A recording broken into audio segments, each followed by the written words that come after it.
Көптеген жігіттер қызбен кездесіп бастағанда қыздарда саған деген бір қызығушылық, интерес болады бас кезінде. Сен танығысы келеді, кімсің, қандай отбасынан шыққансың, ата-анаң кімдер, үй жайың қандай дегендей. Осының бәрін танығысы келеді, бір интерес болады қызда. Осы интересті көрген, сезген жігіттер, қыздар негізі оны өздері білдіреді, осы интерес. Енді осыны көріп сезген жігіттер не істейді? Осы кезде біздің жарықтықтар жігіттер ағынан жарылып, бүкіл әулетін айтып таныстырып қызбен, бүкіл болашағын өткенін бәрін айтып, яғни бүкіл картаны ашып тастайды да қызға. Керісінше қызға интрига қалдырып, қыздың саған ғашық болуына әсер ету үшін аздап қана айтып, бәрін жайып салмай, аз ғана айтып, қалған жасырудың орнына біздер ағынан жарып бәрін айтып тастайды. Почти 90% жігіттер қызға тізерлеп отырып, осы бір предложение жасауға дайын болады. Кинодан көріп алған әр жерден.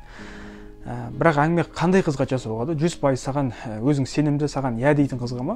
Әрине жоқ. Вероятность көп, что өте жоғары, что ол қыз саған асықпайық, тағы жүре тұрайық, уақыт көрсетеді, тағы бір-бірімізді танып алайық дейтін қыздарға отырып, тізерлеп тұрып отырып, предложение жасауға жігіттер дайын тұрады.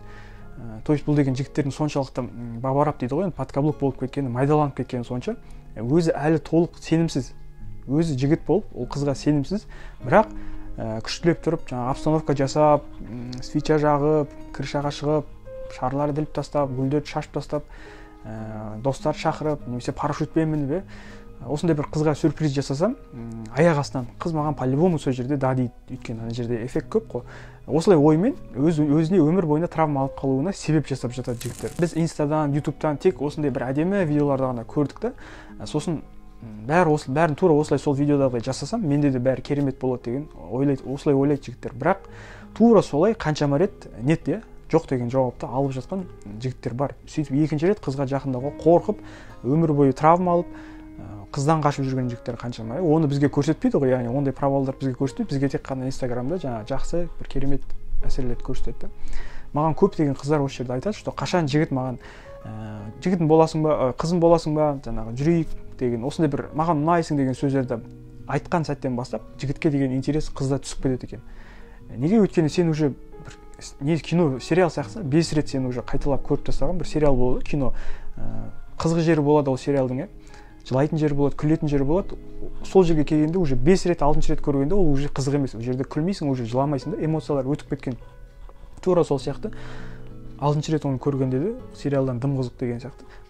Қызға сенің де жағдайың сондай болады. Қызға ниетімді, ойымды айтсам, бір қызға серьезный болып көрінем, басқа келіп кетіп жүрген қоңбайлар сияқты емес, мен бір серьезный жігіт екенімді көрсетемін деп жатады жігіттер. Даже қыз саған дәл сол кезде иә деп, қызың болам, жүрейік деп жауап берсе де, ол не значит, что ертең ол қыз айнып қалмайды деген сөзден.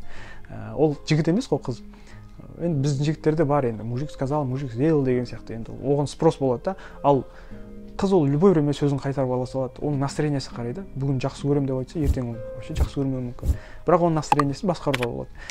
Демек жігіттер, қызға ашығын айтып, ойымды білдіріп тастаймын деген ол негізі түбінде қате ойды.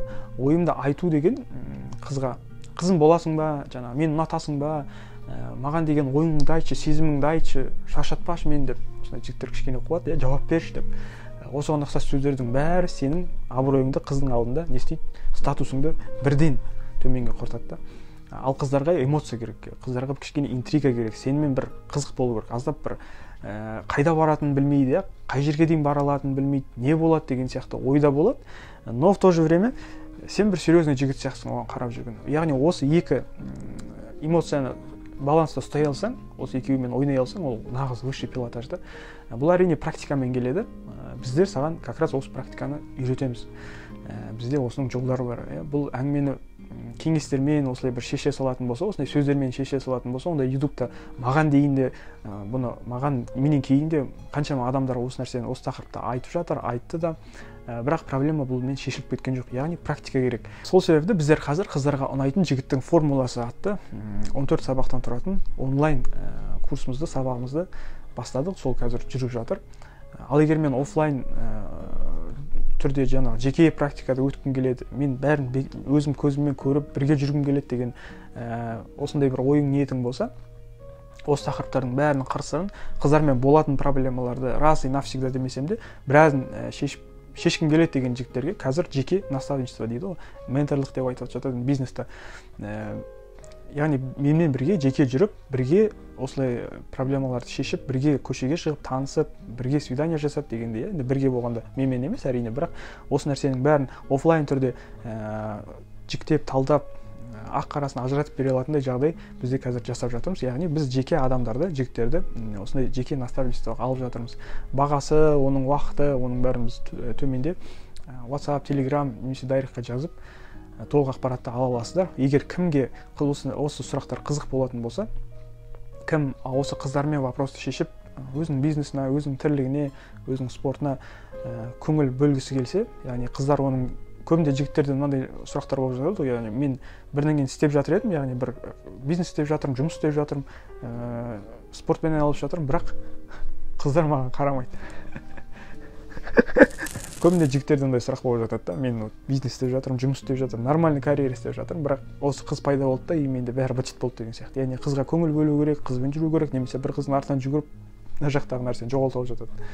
Осындай проблемаға түсқанмас үшін біздер жеке кездесіп, қазір офлайн түрде, сен қай қалада болсаң да, біз аптасына, айына, яғни біз кездесетін өзіміздің программа бар, сол бойынша кездесіп, офлайн түрде көшеге шығып, танысып, отырып, сөйлесіп дегендей, осы мәселенің жік-жігін талдайтын боламыз. Сондықтан жігіттер, онлайн өтем деген жігіттерге мен 14 күндік сабағымыз қазір жүріп жатыр, толық ақпарат астында болады.